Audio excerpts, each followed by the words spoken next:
Gurubhyo Namaha. Om Sri Raghavendra Tirtha Gurubhyo Namaha. Sri Gurubhyo Namaha. Sri Paramagurubhyo Namaha. Srimadananda Tirtha Bhagavad Padacharya Gurubhyo Namaha. Om Sri Raghavendra Tirtha Gurubhyo Namaha. I am pleased to deliver this lecture in the series on theory and practice of Bhagavad-Gita as per the Bhagavad-Gita theory and practice of management, a contemporary profile. Perhaps this would be the last lecture in the series. I know so much can be said about Bhagavad-Gita and its relevance to contemporary life. It can go on and on. I have done the lectures on select aspects of it, and to close it now is quite a difficult task because so much more has to be stated. Quite a bit more are available in my lecture series telecast by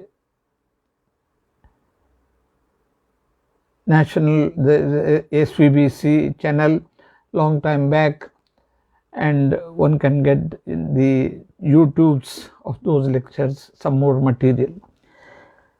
But right now in this series I have come to a stage where I should wind up all the lessons that are given in Bhagavad Gita. First of all, we began with the Arjuna Vishada, and we recognize that Vishada is due to Moha. Moha leads to Shoka, Shoka leads to Manodaurbhalya, Manodaurbhalya leads to depression, and that becomes the Vishada. Moha nimittakat Shoka tenan Manodaurbhalyam yasmin sati sarva vyaparo paramaha bhavati saha Vishadaha. So Arjuna's Vishada gives us the Prasanga Anukulya, Srutra Anukulya, Vaktra Anukulya for the entire preaching of Bhagavad Gita. And the Krishna Paramatma, Sri Krishna Paramatma moves on very systematically for removing the Vishada of Arjuna and ultimately telling him that he should perform his duty. The first step is to remove the Vishada, the Moha. So because Vishada has arisen out of Moha. Moha has to be removed, Shoka has to be removed, then Manodaurbhalya has to be removed, and then the prescription that he must perform his duties has to be stated emphatically. Further, the entire Bhagavad Gita teaches us through Arjuna as to how we should perform our prescribed duties. That is described as Nivritta Karmanusthana method as against the Pravritta Karmanusthana method. In Nivritta Karmanusthana method, as I have been mentioning, there are four components. One is the performance of the prescribed function. We can take Brahmana, Kshatriya, Vaishya, Shudra, or thousands of professions that we have today. For each one there are prescribed duties. And second is to do it without obsession about the rewards, phalapeksha rahitya. Third is to do it with the robust objective of serving the broad objective of mankind, society, corporate sector, and ultimately as Bhagavad Aradhana. And the fourth aspect is to do it without any vanity or ego that I am doing Swatantra Kartritva Abhimana Rahitya. In this manner, it has four components, and the entire Bhagavad Gita teaches us as to how we should get these four aptitudes without any intervention of an advisor like Lord Krishna, how it should become our normal practice. So for that, the first is to do it without obsession about rewards. For that, we need to do Sthita Prajna. We have to control our sense organs, control our mind, and use our buddhi in the appropriate way. How that should happen in a natural way. That is the Antaranga sadhana, Dhyana yoga is prescribed. And why we should service Paramatma, why should we do our duties as Aradhana of Paramatma? For that, all the different yogas, Jnana Vijnana Yoga, Kshetrajna Yoga, Vibhuti Yoga, all of them are meant to tell us that Paramatma is Sarvottama, is an icon of perfection, is an icon of the most efficient aspect of the activity. And to establish that, Jnana Vijnana Yoga, Kshetrajna Yoga, Vibhuti Yoga, Purushottama Yoga, all these are meant to convince us that Paramatma is the greatest entity, and by doing our job as a service to Paramatma, we will ensure that we will not have the karma lepas, we will not have the corollary, negative corollary effects like kama, krodha, lobha, moha, madha, matsara. Now, and then we must also do things without vanity that I alone did it. That also that comes to us as a natural process when we recognize that Paramatma is Sarvottama, Sarvatantra, Swatantra, we are Swatantra, and so on. So in the normal circumstances, we must aim at the best in everything, the most efficient, the most optimum efficient dimension of our activity. And now how this should come as our natural phenomenon, that is the Gunatraya Vibhaga Yoga is brought in. Every aspect of our behavior is determined by Satva Guna, Rajo Guna, Tamo Guna. If at any moment a particular guna becomes predominant, that determines the nature of our behavior. So all these have been discussed. Satva Guna, Rajo Guna, Tamo Guna. And in order to make sure that Satva Guna, Rajo Guna, Tamo Guna determine our behavior, the entire chapter is devoted to describe the Satva Guna, Rajo Guna, Tamo Guna. And then further it is stated that the assets are classified not according to the nature of returns on the assets, but by the nature of the owners of the assets. That's a very beautiful conception that comes in Bhagavadgita. Daivi Sampat, Asuri Sampat.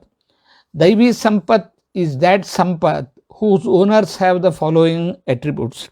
Abhayam Satva Samshuddhi Jnana Yoga Vivavasthitihi Dhanam Damascha Yajnascha Swadhyaya Staparjavam Ahimsa Satyamakrodha Tyagat Shantihi Apaishunam Daya Bhuteshvaloluptvam Mardavam Dhira Chatpalam Tijakshama Dhritishyaucham Adroho Natimanita Bhavanti Sampadam Daivim Abhijatasya Bharata. One who has got the following attributes, his sampat becomes the Daivi Sampat. See the beauty of classification of assets in the modern methods of management or economic science. There it is taken by the rate of return on the assets, productivity, the rate of return. But here it is taken by the attributes of the owners of the assets. If the same assets could become Daivi Sampat, if the owners have the following attributes: Abhaya, Sattva Samshuddhi, Jnana Yoga Vivasthiti, Dana, Dama, Yajna, Swadhyaya, Tapa, Arjavam, Ahimsa, Satyamakrodha. All these can be elaborately discussed, and Rajo gives for each of them very beautiful definitions. Ahimsa means Paraprana Viyojanam, Satyam Yatharthavachanam, Akrodha, Parapidakara Chitta Vikara Bhavaha, Tyagaha, Audaryam, Shantihi, Bhagavannishtata, Apaishunam, Paropadrava Nimitta, Doshanam, Rajadehe, Akirtanam. Paropadrava Nimitta Doshanam, Rajadehe, Akirtanam. Not telling the kings or the bosses about the weaknesses of the other people, which will give pida to the, which will give trouble to the others. Shantihi, Bhagavannishtata, And bhuteshu pranishu daya parahitakaraha chittagataha dharma-viseshaha. Daya is parahitakataha chittagataha dharma-viseshaha. So like this, a number of qualities and attributes of the owners of the assets, those determine. We can say which asset will become non-performing asset by analyzing the qualities of the attributes of the aptitudes of the owners of the assets. Whereas the persons who have the following attributes: dambhaha, darpaha, abhimanaha, krodhaha, parushya, ajnanam cha abhijatasya partha sampadam asurim. So, and then if those who are having these attributes, and their attributes are very clearly described later, idam adhyamaya labdham nimam prapse manoratham idam asti idam api me bhavishyati punardhanam asau maya hatasya truhu hanishye cha aparanapi ishwarohamaham bhogi siddhoham balavan sukhi adhyo abhijanamanasmi kunyosti sadrisho maya yakshe dashyami modishye ityajnana vimohitaha. Those who always are engaged in destroying others. This enemy was killed today, like multinationals who say that this company has been destroyed, has been eliminated today. Tomorrow I will eliminate that enemy. That kind of pravritti. So the assets of such people who have these attributes becomes the Asuri Sampat. And Asuri Sampat always leads to the destruction, and Daivi Sampat always leads to the construction. So Asuri Sampat would end up in destroying the others. Asurim do and Asurim yonimapannaha mudha janmani mam aprapya iva kaunteya tato yantadhamam gatim trividham narakasya dvaram nachanamatmanaha kamah krodhastha lobha tasmadi tatrayam tejayet. Kama, krodha, lobha, these are the causes for generating your asset, making your asset an Asuri asset. The present day multinationals assets who are always engaged in extreme form of competition to destroy others could be categorized as the examples of Asuri Sampat. And so the Bhagavad-Gita gives a beautiful way of defining Sampat as Daivi Sampat and Asuri Sampat. And then later on, it gives in the 17th Adhyaya and part of the 18th Adhyaya the categorization as Satvika, Rajasa, Tamasa of the various aspects of life, to tell us that our lifestyle should be chosen in such a way that we always allow the Satvika quality become predominant. Out of all these three qualities are there in every one of us, but a particular quality which is predominant at a particular point of time, we become that category. We become Satvika if Satvika Guna is predominant by suppressing the Rajasa and Tamasa, and similarly we become Rajasa when we engage in Rajasa activities, suppressing the Satvika and the Tamasa activities, and similarly when we are engaged in Tamasa activities by suppressing the Satvika and Rajasa attitudes and aptitudes, we become Tamasa aptitudes, Tamasa people. So therefore, and then the first thing that is categorized is Shraddha, faith. Faith has to be either Satvika or Rajasa, Tamasa. How do you recognize that my faith is Rajasa, Satvika? That is, it is very clearly stated, Ejante Satvika Devan Yaksharakshamsi Rajasaha Bhutan Pritaganamschanne Ejante Tamasa Janaha.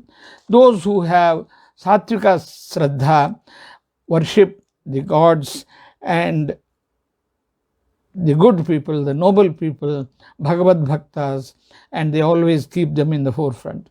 Whereas those who keep on engaging or worshipping or propitiating yakshas and rakshasas, they become rajasas.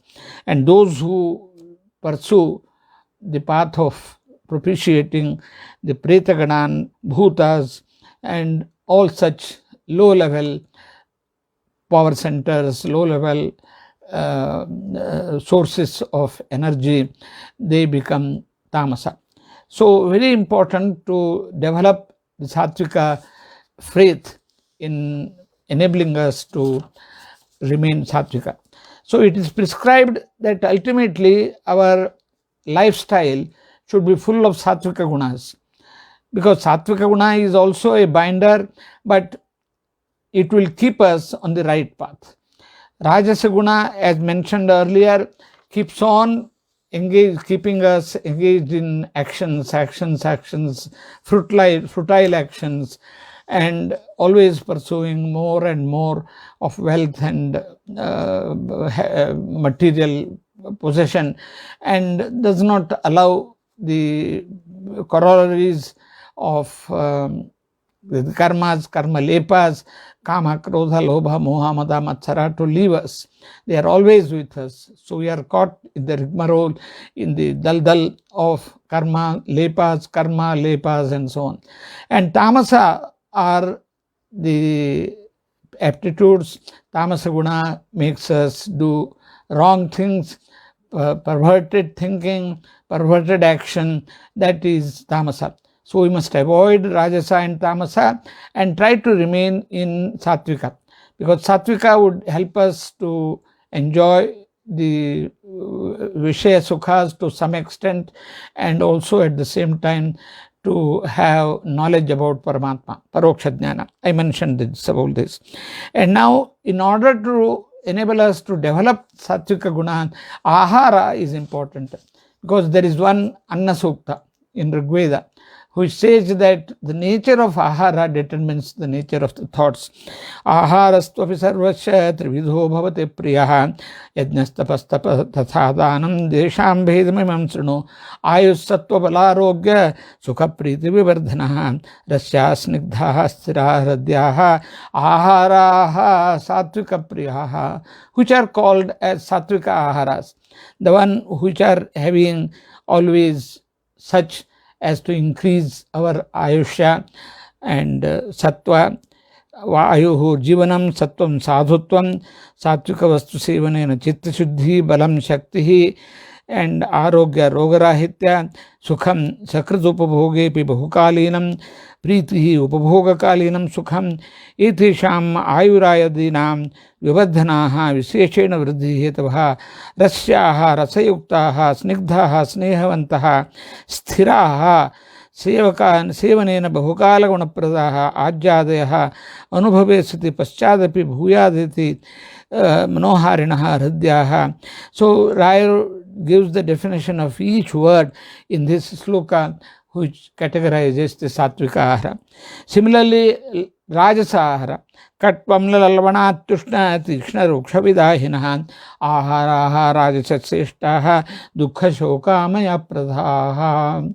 Ahara are the food, the type of food which have complete too much of amla and too much of salty, so much of very hot, and nirasa, all these vidahi, viseshena dagdham santapakaram. If we take such aharas, they are called as rajasa. Dukkha, shoka, amaya pradaha. They give dukkha, shoka and amaya.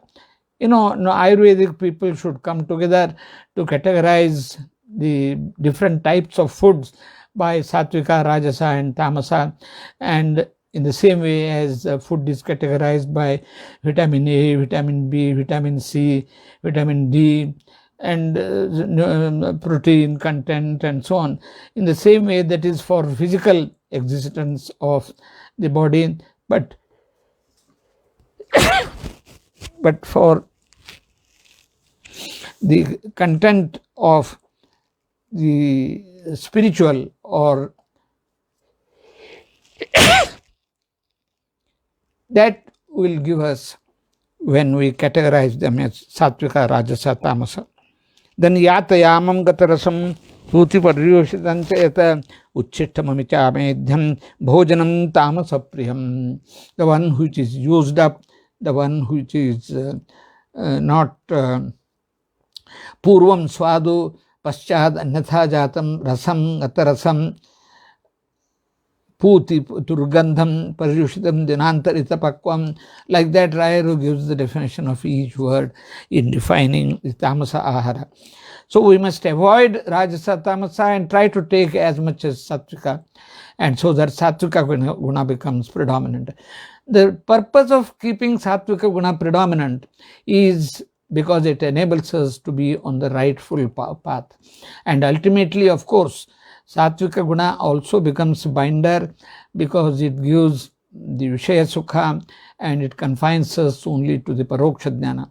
If we want to have Aparoksha Jnana, Asampradnyata Samadhi and Bhagavad Prasada, all these sequence is possible only when we are freed from the effects of Sattvika Guna also. TriGunatita is the ultimate aim. So like that, then Yajna, Tapas. Tapas, Bhagavadgita defines tapas in 3 types of tapas. Sharirika tapas, Vachika tapas, Manasika tapas. It's not correct to think that we perform tapas only by going to forests and sitting on one leg under the tree and fasting and so on. Tapas can be performed even when you are in this life, in the world itself. So there are 3 types of tapas. Sharirika tapas, Vachika tapas, Manasika tapas. Sharirika tapas, Devadvija Guru Pradnya Pujanam Shauchamarjavam Brahmacharyam Ahimsa Cha Shariram Tapa Uchyate.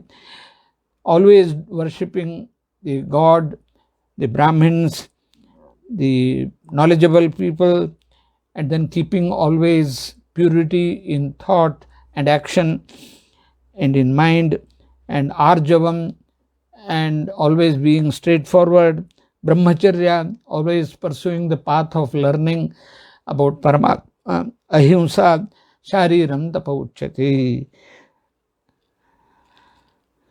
Brahmacharyam, Urdhvaritastvam, Shaucham, Bahya, Abhyantara Rupam.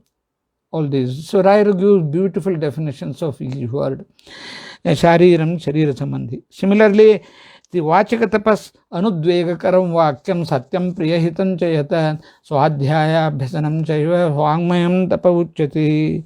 You must never talk in such a way which will create Udvega, some disturbance to the listeners. And it should be Satya and also Priya and Hitakara. Swadhyaya Bhasanam. You must always talk about the self-study, learning about the Vedas, learning about the scriptures, learning about good texts, good subjects, not just spiritual texts, but also the physical knowledge texts, and talking about them is called as Vangmayam Tapa. That means you don't allow any time to be spent on gossiping, and you have a serious talk which adds to the knowledge of the listeners and of yourself. Then thirdly, Manasika tapas, Manah Prasadaha, Saumyatvam, Mamanam Atma Vinigraha, Bhava Samshuddhi, Ittetat Tapo Manasam Uchyate. Manah Prasadaha. Always, Prasada, Rayo defines it as Vishayesu Aprayasena Pravatihi. Vishayas, it should go to Vishayas only by natural way. It should be engaged in Vishayas only to the extent that is necessary for your living. Saumyatvam, Akrauryam, Maunam, Mananasilatvam, Atma Vinigraha, Atmani, Paramatmani, Manaso Visishya Avasthanam. All these are called as Manasa. Earlier also it is stated, Manah Prasadaha, Prasade Sarvadukhanam Hanirashyopajayate Prasanna Chetaso Hyasho Buddhi Paryavatishthati. It has been very clearly stated by Krishna always that we must aim at having a proper pleasure, a pleasant mind. A person who has a pleasant mind never gets disturbed, never gets agitated, never gets annoyed, never gets unnecessarily angry. So, a person with this Manah Prasadaha, प्रसादे सर्वदुःखानां हानिरस्योपजायते प्रसन्नचेतसो ह्याशु बुद्धिः पर्यवतिष्ठति. Whose mind is very pleasant, his buddhi also remains very balanced. And that is how here manah prasadaha saumyatvam maunam atma vinigraha bhava samshuddhi tapo manasamuchyate. And in fact, talking more and more about each of these types of tapas, it will take one thesis, it will take 1 hour, but I am doing it in a symbolic way that tapas does not necessarily mean making effort by going to the forest, but living in this life, you must have sharirika tapas, vachika tapas, manasika tapas. And in each of these also, that there are 3 types of tapas: satvika, rajasa, tamasa. Shraddhaya paraya taptam tapasta trividham narihi afalakankshibhir satvikam parichakshate satkaramana pujartham tapodambhena chaivayat kriyate tadeha proktam rajasam chalamadhruvam modhagrahena atmanaha yat pidaya kriyate tapaha parasyotsadanartham va tattamasamudahartam. The 3 types, Satvika, Rajasa, Tamasa, in each of these, Sharirika, Vachika, Manasika, are defined. For instance, if a tapas, a puja, manah prasada, and then vakya, all these are such that is done with great shraddha. And Satkaramana pujartham, if it is done aimed at doing honors to knowledgeable people and without any dambha, and then afalakankshibhi, Shraddhaya paraya taptam tapasatrivitham naraihi afalakankshibhi yuktaihi satvikam parichakshate.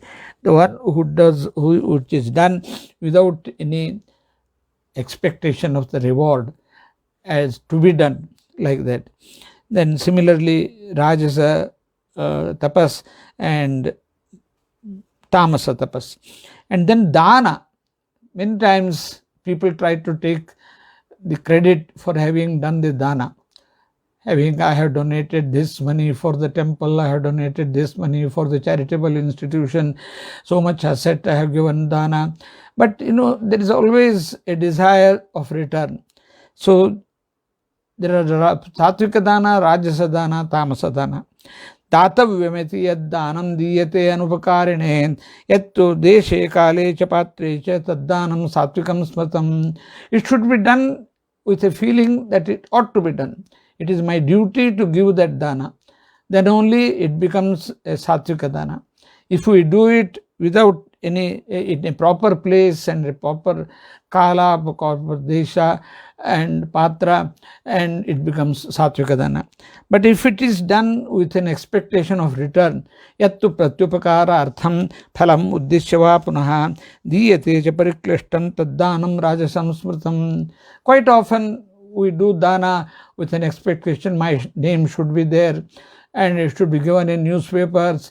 Every time it is referred to, many times the politicians go and give dana for a building and they want their name to be put there so that people can see. Sometimes even near Garbhagraha, inside the Garbhagraha, near the puja place, also the names of these politicians or donors are written, so that the effect of this is that your mind goes towards those persons rather than focusing on the Paramatma or the Guru whose aradhana you are supposed to do.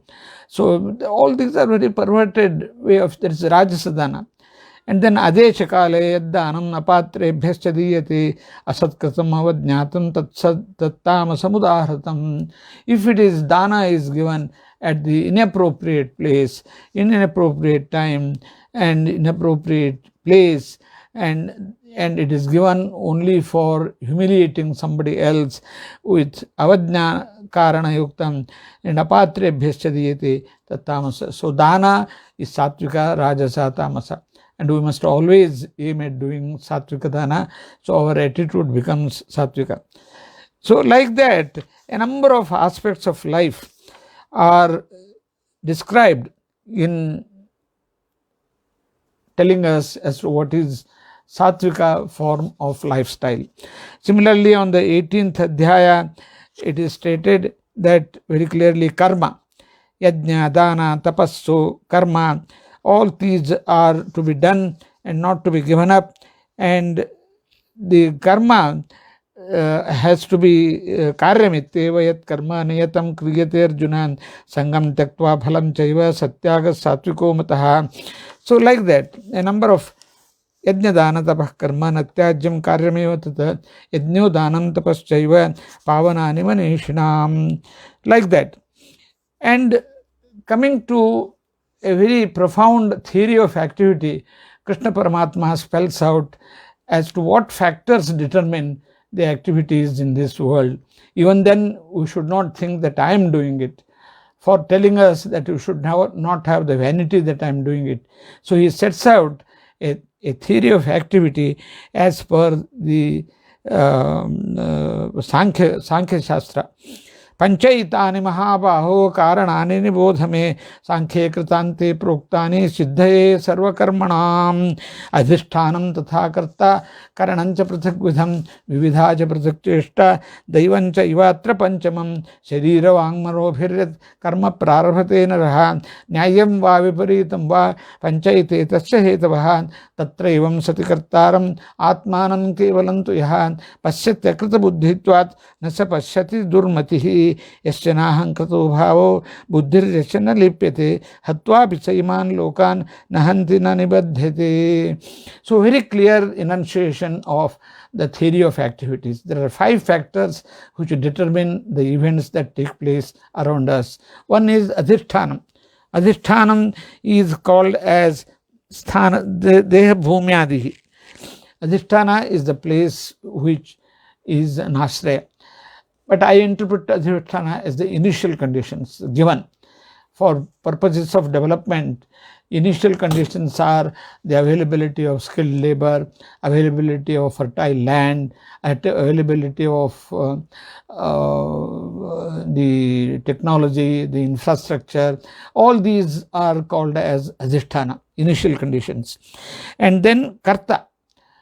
In no modern theory of activity, karta is categorized in a manner in which it is done here. By karta, the labor, the manager, the technical labor, the manual labor, all these. But all these are counted by the number of persons or number of years of training. But they are not counted by the attitudes which they possess. Here, karta again is categorized as Satvika karta, Rajasa karta, and Tamasa karta. Just as in classifying the assets, it was done by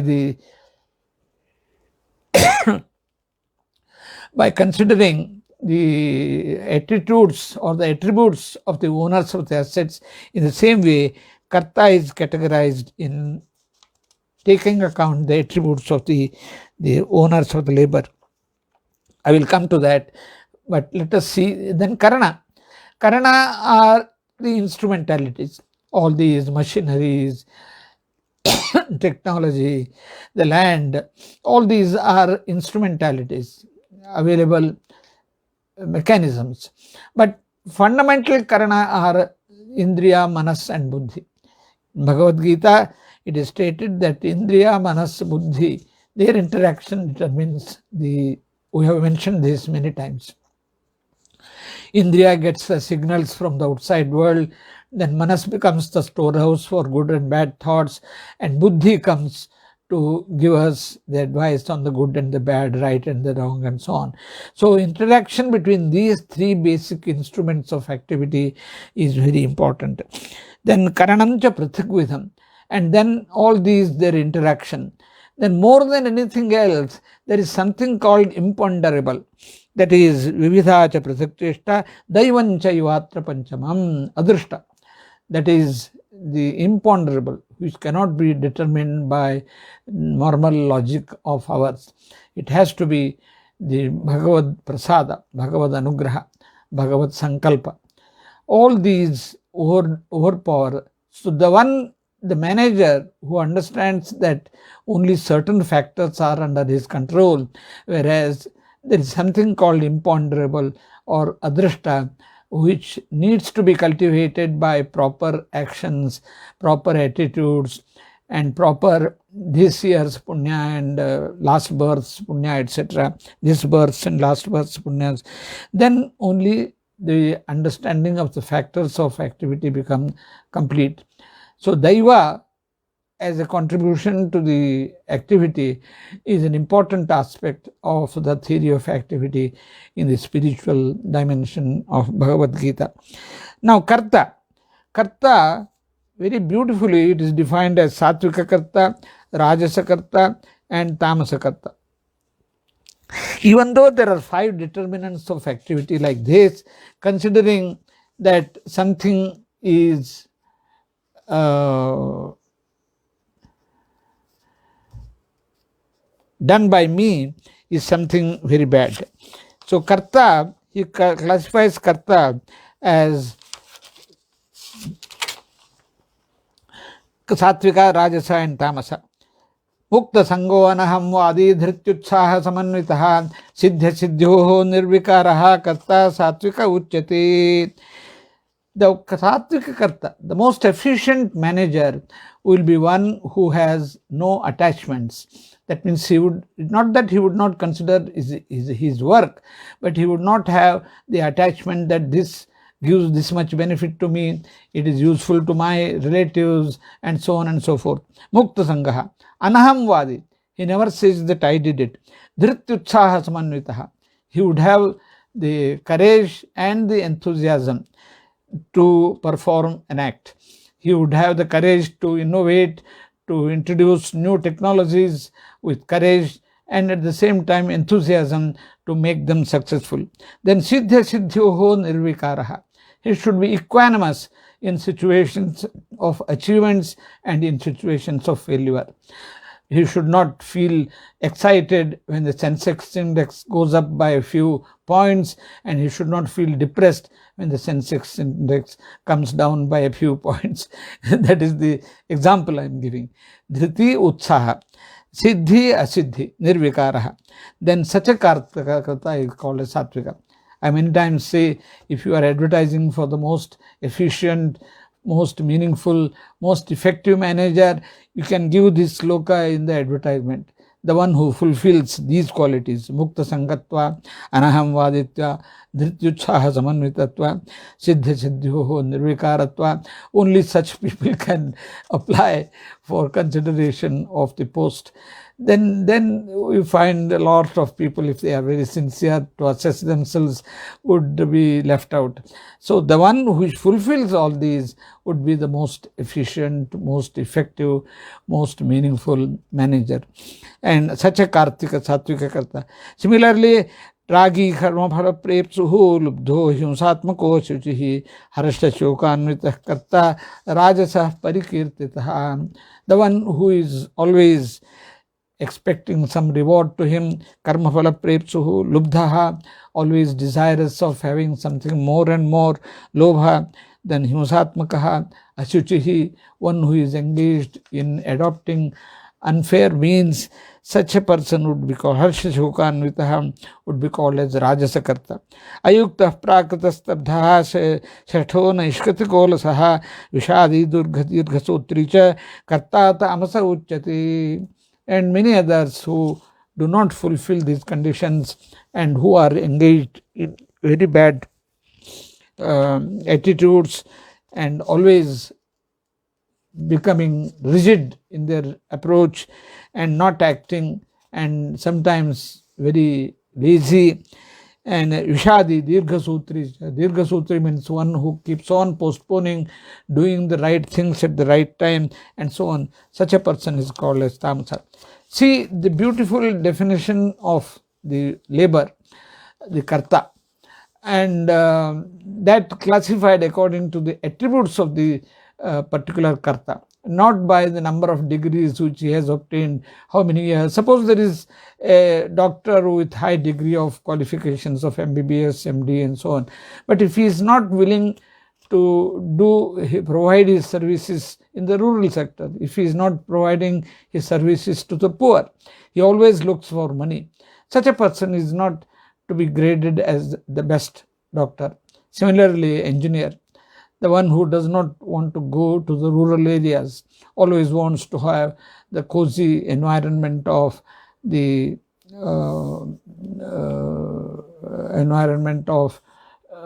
his working conditions. So such persons should not be considered as a good worker. So karta, we must aim at becoming Satvika karta. Similarly, in buddhi, Satvika Rajasa Tamasa, Dhriti Dhairya Satvika Rajasa Tamasa, Sukha Satvika Rajasa Tamasa. I will not go into the details of it. One can go into the Bhagavadgita theory and practice of management. By reading Bhagavadgita in the context of theory and practice of management, we will realize how these different definitions are very appropriate. And by doing that, we will be able to know how to. So the ultimate message is that you must keep on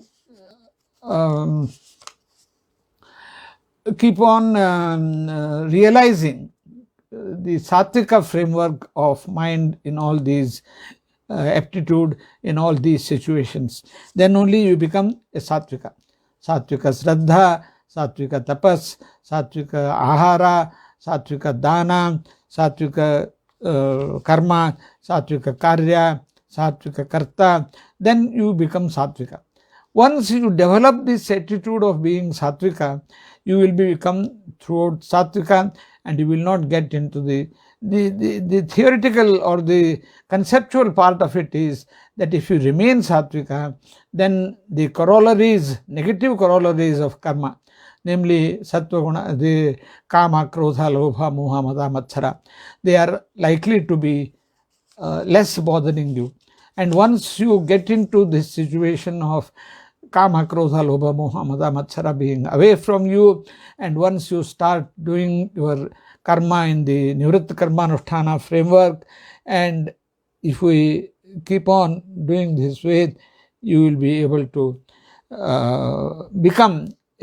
reach a situation where you are freed from the negative corollaries of karma. That is, therefore, you will then become the TriGunatita. So Krishna Paramatma has already defined as to what is meant by TriGunatita. For this purpose, he gives the summary of the entire Bhagavad Gita. I will just read out from the 51st to 55th sloka. He gives the summary. Buddhya Vishuddhaya Yukto, the first and the second adhyaya, that is Yadate Mohakalilam Buddhir Tadagantasa Nirvedam Srutavyasya Srutasya.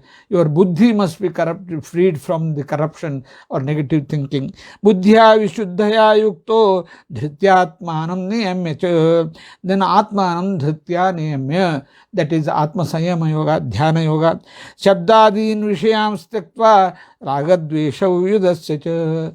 Getting out of the raga and dvesha and kama, krodha, lobha, moha, mada, matsara, shabdadi in vishayam stakva. That is by giving up your contacts with the sense organs. That has been stated being sthita prajna, and many times it is stated as to how you should contact you should conduct yourself by keeping the indriyas away. And already stated, the dhyayato vishayan pumsaha sangaste shopajayate sangat sanjayate kamaha kamat krodho bhijayate krodhat bhavati sammohaha sammoha smriti vibhramaha smriti bhramsho buddhinashat buddhinashat pranasyati. And then vivikta sevi laghvasi yatavakaya manasaha dhyana yoga paro nityam vairagyam samupasritaha. The Dhyana Yoga, Antaranga Sadhana, that requires you to take very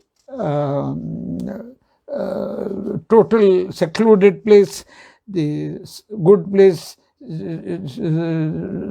in 6th Adhyaya Atma Samyama Yoga, very clearly stated where you should keep your asana, Suchau Deshe Pratisthapya Sthiram Asanam Atmanaha, etc. etc.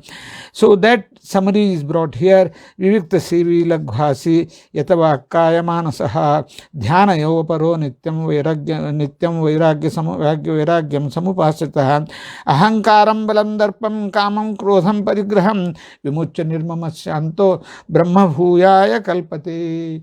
And through Jnana Yoga, that Kshetrajna Yoga, Gunatraya Vibhaga Yoga, with Vibhuti Yoga, with Vishwarupa Darshana Yoga, he is completely convinced that Paramatma is the Sarvottama. You must do all your activities to surrender your activities to Paramatma. Brahma bhutas prasannatma nasyochati na kankshati samasarveshu bhuteshu madbhaktim labhate param. So Bhakti Yoga of the 9th Adhyaya is summarily stated here. Brahma bhutaha. Brahma bhutaha does not mean by becoming Brahma. As per Raghavendra Swamigalu, is Brahmani sthita manaskaha Brahma bhutaha. Brahma is defined as Avyakta Tattva. Lakshmi Devi also it is defined as Sarveshu Bhuteshu Brahma Bhutaha. So always having Bhaktya Mam Abhijanati Yava Neschami Tattvataha Tato Mam Tattvato Jnattatva Vishate Tadanantaram Sarva Karmanyapi Sada Kurvano Mandvyapasriyaha Matprasada Davapnoti Shashvatam Padamavyam. Then ultimately he gives some summary prescriptions like Matchitta Sarvadargani Matprasadat Tarishasi Athate Tumamahankarat Nasho Shashi Vinanshasi. Ishvara Sarvabhutanam Hrideshe Arjuna Tishtati Brahmayan Sarvabhutani Yantrarudhani Maya Tameva Sharanam Gacha Sarvabhavena Bharata Tat Prasadat Param Shantim Sthanam Prapshasi Shashvatam. Here he says, and at the end he says, Iti de Jnanam Akhyatam Guhyat Guhyataram Mayan Vimrashcheta Daseshena Yethechasi Tatha Kuru. Ultimately he gives freedom to Arjuna to analyze the various theories, practices, factors, determinants, all these I have given to you, models I have given, various typologies, modalities I have given. You discuss about it, and Sarva Guhyatamam.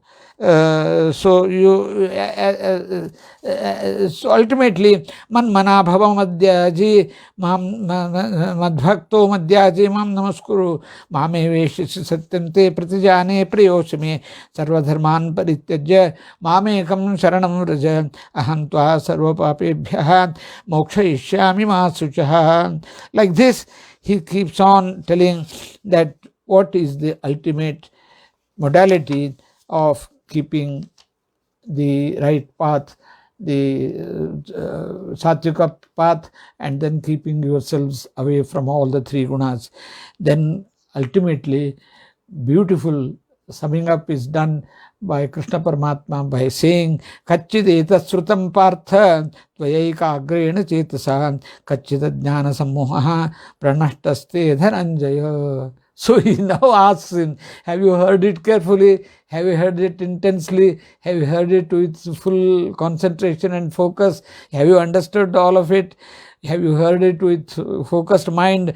Then Arjuna gets floored and he says, Nashto mohaha smritir labdha tvatprasadan maya chutan sthitosmi kata sandeha karishye vachanam tava. Now he is completely surrendered, completely transformed, completely enlightened by the entire story of, entire preaching of Bhagavad-Gita. He is no longer said, I will go to take sannyasa, I will not do this, I will not do that, if I do this, this happens. He has now understood that it is his duty. Like that, through Arjuna, we should all understand that we should perform our duties in the Nivritta Karmanusthana framework. And as I mentioned earlier also, the entire Bhagavad Gita begins Arjuna addressing Krishna as Achyuta. at Senayor Bhayor Madhya Ratham Sthapayame Achyut Yavadeta Nirikshehem Yodhukamanavasthitan. He first says, you take my Sainya in between those two, and I would first see them Yodhukamanavasthitan Kairmaya Saha Yodhavyam Asmin Radasamuddhame.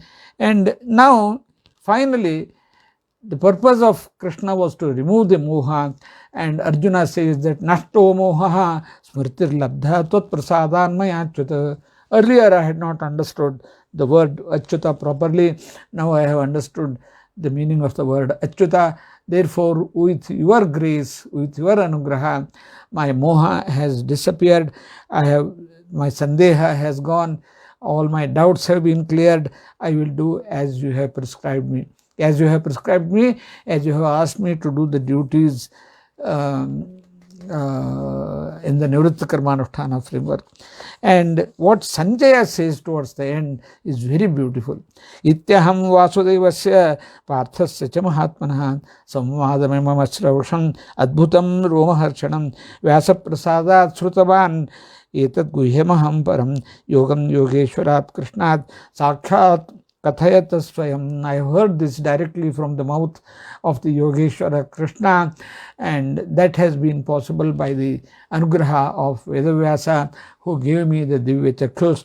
Rajan Samsmritya Samvadam Imam Adbhutam Keshavarjunayoh Punyam Hrishyami Chamhurmuhu. My joy is only to ruminate, to talk about the conversation again and again and derive pleasure from this. Tatcha samsmritya rupam atyadbhutam harehe vismayo maya mahan rajan hrishyami cha punah punah. By seeing that beautiful, marvelous, tremendously amazing Vishwarupa Darshana, I derive the great surprise, wonder, and that keeps me always thinking of the greatness of Paramatma. Then ultimately he sums up the entire Bhagavad-Gita in a very beautiful manner. Yatra Yogeshwarah Krishno, Yatra Partho Dhanurdharaha, Tatra Sri Vijayo Bhutihi, Dhruvani Tirmatir Mama. He says, where there is Yogeshwara Krishna and where there is Dhanurdhari Partha, this actually means that there has to be proper blend of the materialism and the spiritualism. Yogeshwara Krishna stands for the material progress, the spiritual progress, spiritual energy, because man, I have said in the beginning, is a blend of spiritual force and the material force, and both these are required in proper blend. If we keep the materialism only in the forefront as we are doing today, we will be ruined, as is happening now. If we can't keep only spiritualism, always the life in the spiritual world, in the Vedas, in the Upanishads and the Puranas, has always been the prescription of having the blend of the two approaches of life, that is spiritualism and materialism. So where there is Yogeshwara Krishna means spiritualism, and where there is Dhanurdhari Arjuna, who is always engaged in the material action, Purushartha is required and Daiva is required. Both Purushartha and Daiva together determine our activities, and we must recognize both of them as equally important. Tatra Sri Hi, there you get material wealth, Vijaya, success, there you get Dhriti, that means the Vijaya, Bhutihi, always all wealth, Dhruvanitihi, there also the morality. Now we may earn a lot of wealth, but that might be out of immoral means, unethical methods. But no, if we combine the spiritualism and materialism with proper blend, then you will also maintain the moral high, the Dhruva Nitihi Matirmama, that is my firm conviction. He says Matirmama does not mean that is my viewpoint. That only means that Mama Matihi, Rayaru gives the Nishchayaha, that is my conviction. That it is not that it's my view, your view may be different. He says that is my firm conviction, and that is no other conviction that can be possible. So the sloka Yatra Yogeshwarah Krishna Yatra Partho Dhanurdharaha Tatra Sri Vijayo Bhutihi Dhruvani Itirmatir Mama sums up the entire message of Bhagavad Gita as a philosophy of life, as understood by Sanjaya. That is very important, because Krishna might have preached Arjuna, and Arjuna might have followed it and understood it. As he said, I am convinced and that I will do as you have told me. But Sanjaya telling ultimately that this is the final message of the philosophy of life, the blend of materialism and spiritualism in proper blend, proper combination, and having faith in Paramatma, and at the same time having faith in your own Purushartha would lead us. You may say, what great is this? That is because many times we deviate from it. We are not following this principle. We are only excessively materialistic, or maybe sometimes highly spiritualistic, leaving the world to its own fate. But no, the two will have to be combined. Then only you will get the proper blend of success, glory, wealth, and high morality.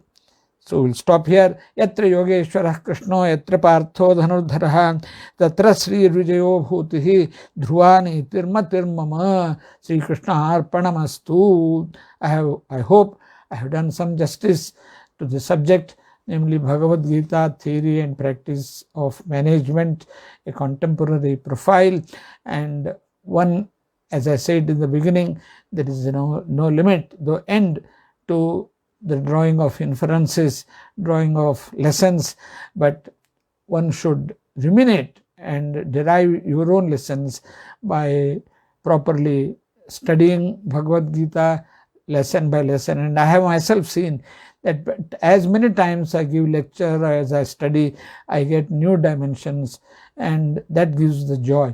Always the pursuit of knowledge is to derive, is the purpose of the pursuit of knowledge is to derive the joy from the acquisition of knowledge. It's not by trying to learn or acquire knowledge, you won't get any rupees, assets, or money, but you will get the joy. That itself is the purpose of processing the different granthas for knowledge. So we will stop here. Once again, we will recite the final verdict of Bhagavad Gita. Yatra Yogeshwarah Krishna Yatra Partho Dhanurdharaha Tatra Sri Vijayo Bhutihi Dhruvani Tirmatir Mama Sri Krishna Arpanamastu.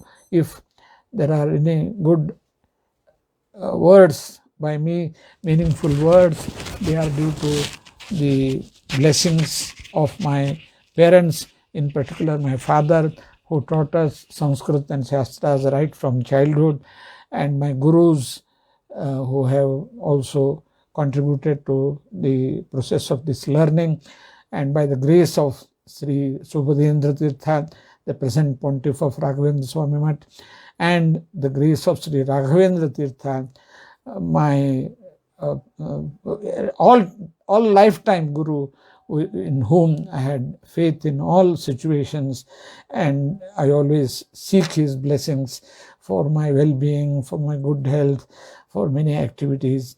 And by that process, I would like to submit through the Guru Sri Subhadendra Tirtha, Sri Raghavendra Tirtha, and to Mula Raghupati Vedavyasa Devaru, and seek their blessings all along. Thank you. If there are any mistakes, they are mine, and if there are any good things, that attribute to my gurus. God bless you all, and we hope to pray for the Guru Raja's anugraha throughout.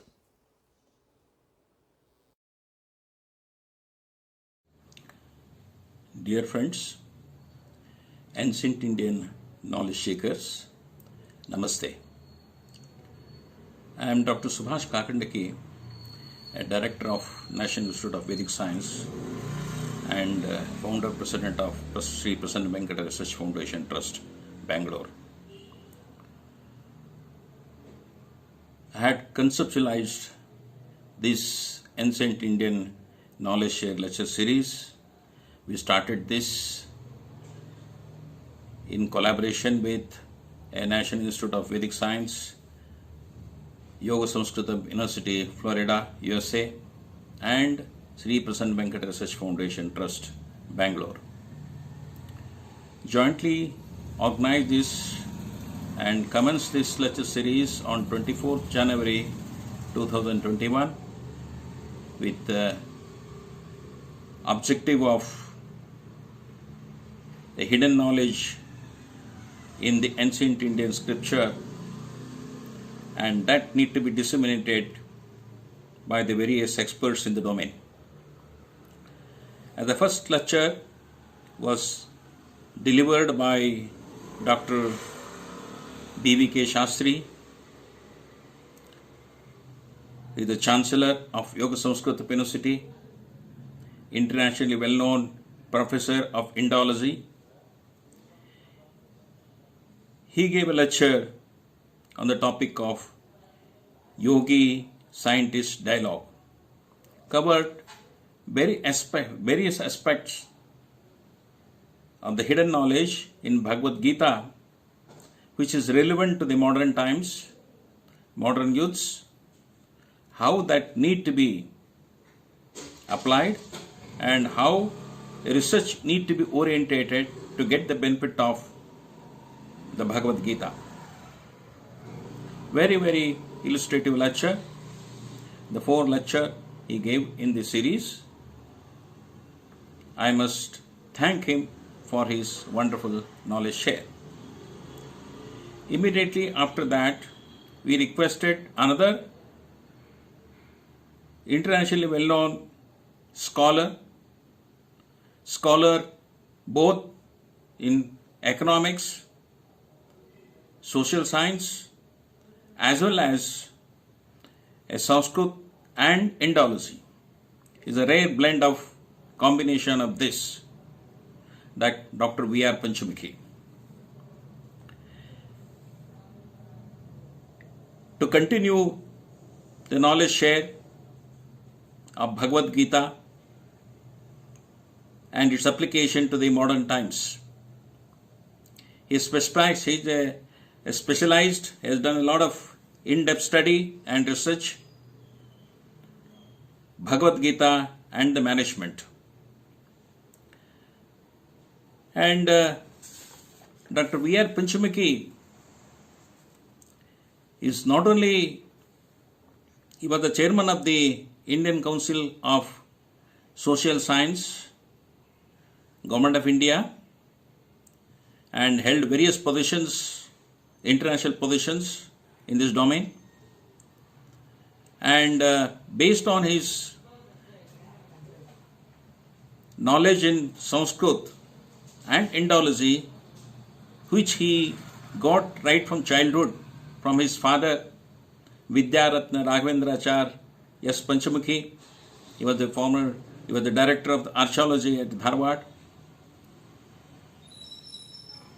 And he continued his research and studies both in the economics, Sanskrit and Indology. He was the former Vice Chancellor of Rashtriya Sanskrit University at Tirupati for 2 terms. He was a TTD board member. He is a recipient of many international awards and recognition in the field of social science as well as the Sanskrit and Indology related domain. He is also a Chancellor of Sri Guru Sarvabhauma Samskrita Vidyapita at Mantralayam, and also President of our National Institute of Vedic Science. He has done, based on his great in-depth study and research in Bhagavadgita, he dealt various aspects of its application to the modern times and youths. All of you are aware of it. And 9 lectures he delivered. Wonderful lecture. Probably the rarest of the rare knowledge or information which all of us have got it. On behalf of all these 3 organizations, I express a sincere gratitude, thanks, and great salute to them for coming forward to deliver such a wonderful lectures in this forum. And look forward in the future days another Indology related topic based on the ancient scripture. They are going to share the knowledge in this domain, in this forum. Next week onwards, the lecture series starts in the field of Vedic science and Vedic mathematics, Sanskrit, and other related Indology subject. So another very well-known scholar, professor, having more than 4 decades of teaching and research experience, and also she was one of the initial founder, expert, joined the hands with the National Institute of Vedic Science. She is also the Deputy Director of the National Institute of Vedic Science, Dr. Y.S. Gayatri. She is going to deliver these lecture series in this domain. Very interesting lecture. Let us not miss that. Please wait week after week to get this hidden knowledge. So I welcome you also for that. At the same time, I thank 2 great scholars who have shared their knowledge based on their research and studies. I once again express on behalf of all this organization, on behalf of you, great gratitude and thanks to them. Thank you very much for joining this lecture series. Thanks a lot.